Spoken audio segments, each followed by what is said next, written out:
Morning mga idol, gagawa tayo ng magche-check tayo ng wheel bearing, front and rear, humming noise, customer complaint, yan, left and right, up and down lang, yan, okay siya, wala siyang play, yun ang normal, yan, so walang problema dito, punta naman tayo sa likod, sa kaliwa,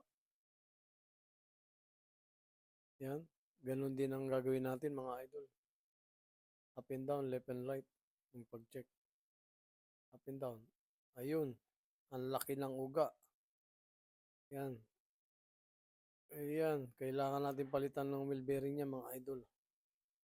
Yan ang sira niyang humming noise. Ayan o. Oh. Tignan nyo. Ayan.